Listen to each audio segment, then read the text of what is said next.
Hello everybody. Today's lecture will be on paper structure and on abstracts. I'm going to show you first of all what it means to have a story versus a study. A decent research paper reports a study. A great research paper reports a story. So we are aiming to write a story. And if you think about the difference between a study and a study is methods and results. For example, you could just write a study based on your laboratory results, like in form of a report or so. But a story has an introduction, background, and discussion. It has a story where you have tension, where you have resolution, so it's more than a study. And we are writing a story. And the storyline is shown here. So the introduction includes what is the problem that you are exploring. You're doing a literature review showing also that you have the experience, that you have a knowledge of the field that you're researching.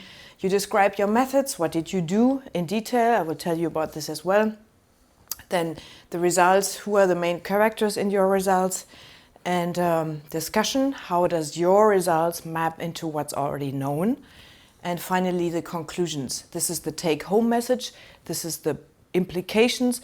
This is a very important section as well. These parts of your paper, of your story, are weaved together with style and clarity. And we will go now through all of these sections a little bit in detail to show you what they include and how they are woven together.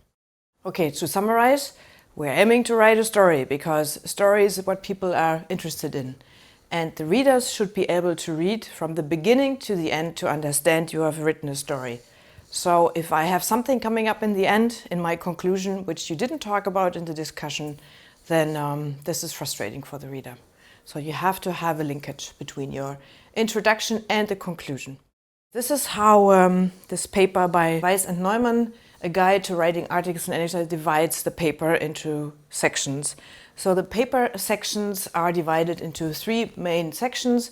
Macrostructure, this is dividing the paper into the appropriate sections. For example, the introduction section, the method section, the result, they are all one macro section. And the second one is here the mesostructure described. So this is the structure of each section of the paper. For example, the introduction itself has a structure again, as well as the methods and so on.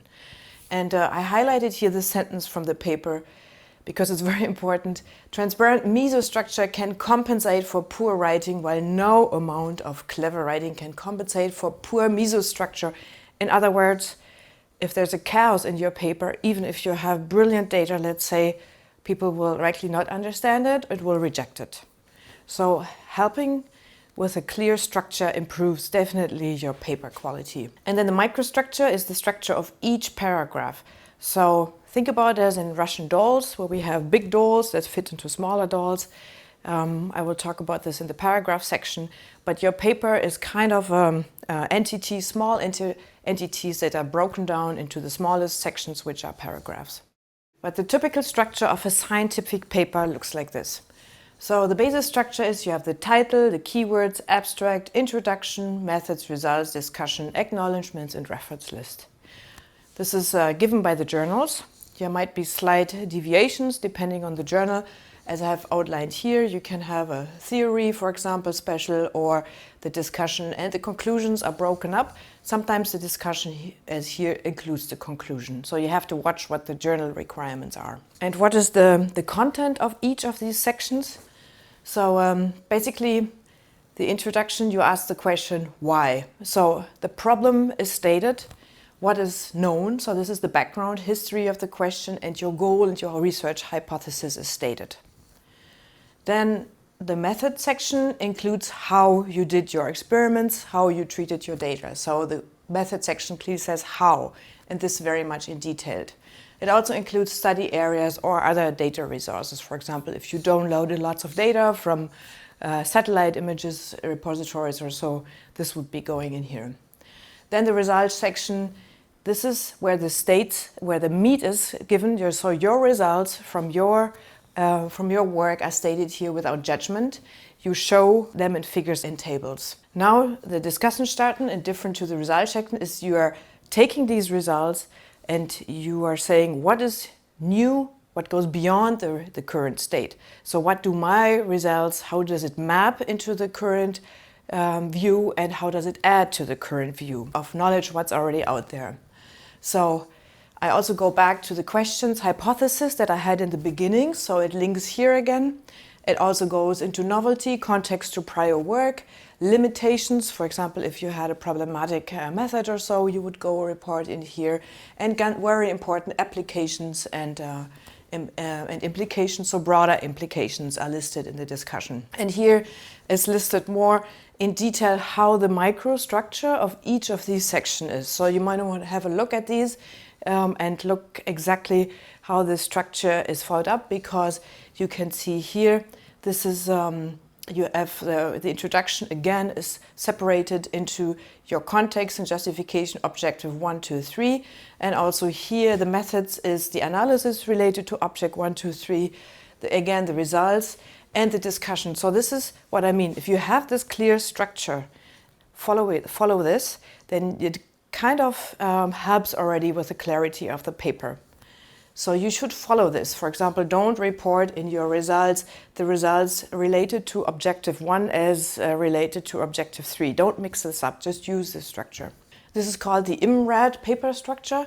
IMRAD stands for, very simply, introduction, methods, results, and discussion. So this is where the IMRAD name comes from. Okay, if you think about it as a figure, where how you narrow down or broaden your writing, think about it. The introduction starts out with a broad opening. It narrows down. The methods and results are even further narrowed down, and it broadens again in the discussion and the conclusion. And this is your central. This is the main important part, the central report section, where you very detailed report the methods and results. Now, what happens if you don't have a balanced structure? So this is the structure of a well-balanced paper in the middle here. So this is an hourglass, and you say again, the broad opening, you funnel down to the methods and results, and you go back to the discussion where you open up and end up with broad implications. If you have deviations from this structure, as you see here, where the opening is wider than the resolution, then the reader will feel cheated, because you are introducing something here and you don't come back to this, so the reader is frustrated and feels cheated.